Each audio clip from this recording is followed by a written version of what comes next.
Bobi Wine olwaleero abadde ggulu naye mu kubeera ggulu atuswaziza nnyo naye ffe kennyini ffe tweswaziza. Simanyi kigendererwa ki banywanyi bange aba security naddala oyo abadde mu motoka eriko emundu waggulu ndowooza naawe wuuliga kubuguma baaba oba komandawo kubanga kyemukoze tikibadde eyo omuntu akutebendera ye Uganda n'omutunuzaamu mututu gw'emundu pozi ye mamba anti ze sibimanyi oba ye mamba naye Bobi Wine ebimukolebwako byonna nze nga nze owa NRM tiwaliwo kimukosa wadde n'eki nkiddamu ebikolebwa ku Bobi Wine oba genze eggulu ne mumulemesa kukuba laale ate mumanyi candidate mu mateeka mu constitution y'eggwanga n'agenda eyo maajumani n'agenda wa oba ne bw'ajja wa ne bw'agenda wa ne bamulemesa kuba campaign tiwaliwo kimukosa wadde n'aka kujjako kumwongera buwagizi naye baani bamuleetera kufuna obuwagizi obusukkiridde mmwe kubanga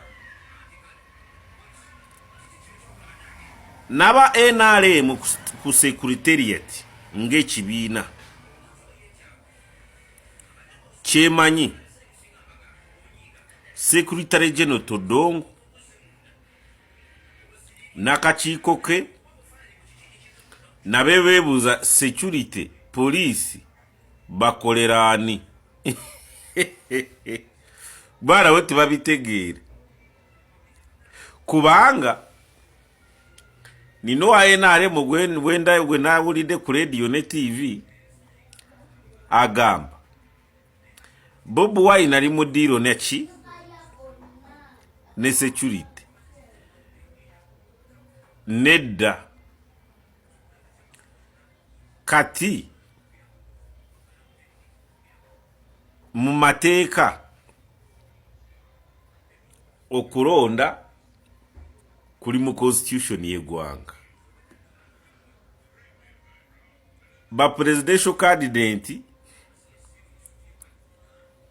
abasinga sawa zino tiwala abamanyi kujjako President Museveni ne Bobi Wine baani bakireese kuba bwe kityo kubanga bwe mutyo bwe mwali mukyagala nga bw'olaba ngu Donald Trump ne Kamala Harris ne waliwo abalala beesimbyewo naye ensi yonna yali amanyi ba presidential candidate babiri kubanga bwe banandala Mafaabi Kasibanti Munyagwa Mabirizi oba omulala yaani simumanyi ono mumpi yali aleekaana nnyo balina ku dividing obululu wakati wa NRM ne NUP naye avuga kintu kino ayagadde kutta bano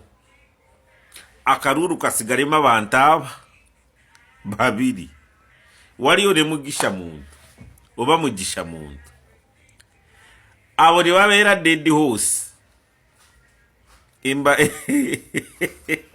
embarase enfuna ye zitambula naye kati saawa zena bakasigaddemu bali aba babiri kulwaki kulwa poliisi kukuliyetingako havoc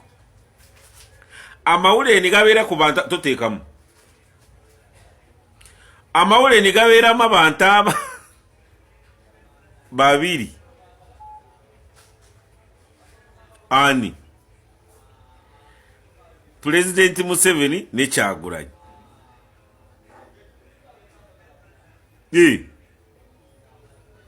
now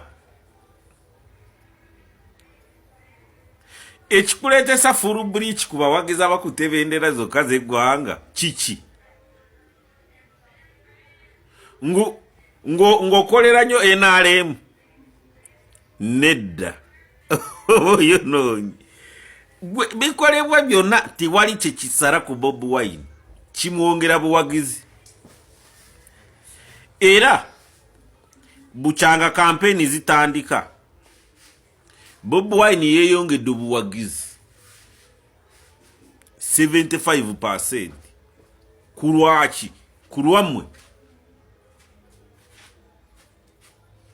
baani bakikuliyetinzewo afuna abawagizi 75% kumpi mmwe kubanga kati omuntu agamba abayenale mabasemboyo wansi bebasiba mu bantu babulijjo onyonyola oto muntu wa bulijjo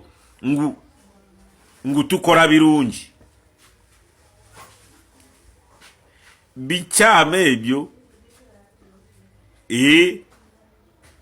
omanyi ba minister ba RDC ba permanent secretaries n'abali mu office enene mupya kubyogera ngu akalimuti kagwawo naye ebyo byennyini byemukola bikyamu kubanga nuperi mu mateeka osege newakuba chairman electoral commission byabakama ate omulamuzi babuli ku minzaani history genda kujajinga ete amateeka gagamba ki amateeka gagamba buli luvannyuma wa myaka 5 wanaabeerawo abeesobolangayo abana ne bagendera abantu okusinzira ebisaanyizo bye bayina bagenderi abantu babasaba akalulu otegeera ekyo kati bw'aba agenze kusaba akalulu oyo muntu eyasunsulibwa ogani ya government electoral commission ate ne bamuziyiza kuba campaign anasaba batya akalulu kati nange owa NRM nkugambe ngu mumugane kati okulonda kuba kwaki. Now ask yourself, kubanga mwabanene mutya kubyogerako nga bwe walabye wangadiye atya kubyogerako ngutafiirwa akalimu kati resistance y'amaanyi nze kyensinga n'okutya ejja kuva mu NRM linda bururu bubakube bagenda kuba kuba obululu ba MP kati mwe mumbyereetera muleke ground ebeere fair and